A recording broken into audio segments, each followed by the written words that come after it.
যে সমস্ত নারীরা খারাপ হয়, বেহায়াপনার দিকে চলে যায়, এদের কিছু খাসলত আছে, এদের কিছু আলামত আছে, ৬টি বৈশিষ্ট্য রয়েছে।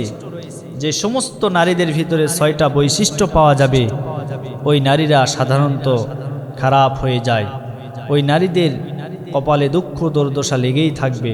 এরা জীবনে কোনো দিন দুনিয়া আখেরাতে শান্তি এবং কল্যাণ কখনো পাবে না, এমনকি তাদের জন্য জাহান্নাম অবধারিত হয়ে যায়। ১ নম্বরে, সে স্বামীর মুখে মুখে তর্ক করে। যে মহিলা স্বামীর মুখে মুখে তর্ক করে, এই মহিলা কোনো দিন ভালো হতে পারে না। তার কারণ হলো, এই পৃথিবীতে প্রত্যেকটা মা বোনদের জন্য তার স্বামী হলো সবচাইতে বড় নিয়ামত।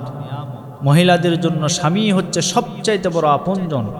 স্বামী যাকে সুখে দুঃখে সার্বক্ষণিক ২৪ ঘন্টা যাকে কাছে পাবে, তার নাম হচ্ছে স্বামী। এই জন্য সেই স্বামীর মুখে মুখে কখনো তর্ক করা যাবে না। ২ নম্বরে, স্বামীর হুকুম মেনে চলে না।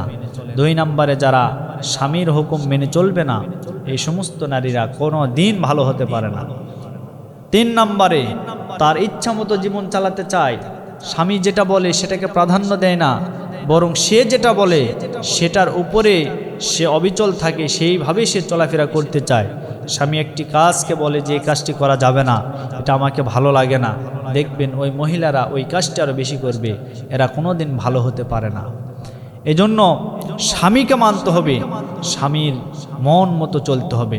৪ নম্বরে, এমন নারী যারা স্বামীর ভালোবাসা থেকে দূরে চলে যায়, স্বামীকে ভালোবাসতে জানে না, পক্ষান্তরে স্বামীও তাদের স্বামীর ভালোবাসা যে পাওয়া সবচাইতে বড় জিনিস, এই ভালোবাসাও তারা পায় না। এজন্য মা বোনেরা আমার, আপনারা বিশেষ করে এই বৈশিষ্ট্যগুলো আপনাদের ভিতরে থাকা যাবে না। ৫ নম্বরে, যে নারী ডিভোর্সের কারণ হয়ে দাঁড়ায়, অর্থাৎ কথায় কথায় বলে তুমি আমাকে শান্তি দিতে পারলে না, তোমার ঘরে এসে এতদিন পর্যন্ত সংসার করলাম, কিছুই পেলাম না, তুমি আমাকে ডিভোর্স দিয়ে দাও। এই কথাগুলি যে সমস্ত মহিলা বলবে, যাদের মুখ দ্বারা বের হবে, এরা কোনো দিন ভালো হতে পারে না। এরা কোনো দিন ভালো হতে পারে না। এদের দুনিয়া ধ্বংস, আখেরাত ধ্বংস। ৬ নম্বরে, যে নারী বলে বেড়ায় তার স্বামী খারাপ, অর্থাৎ স্বামীর প্রশংসা করে না, বরং স্বামীর বদনাম করে, এই নারী কোনো দিন ভালো হতে পারে না।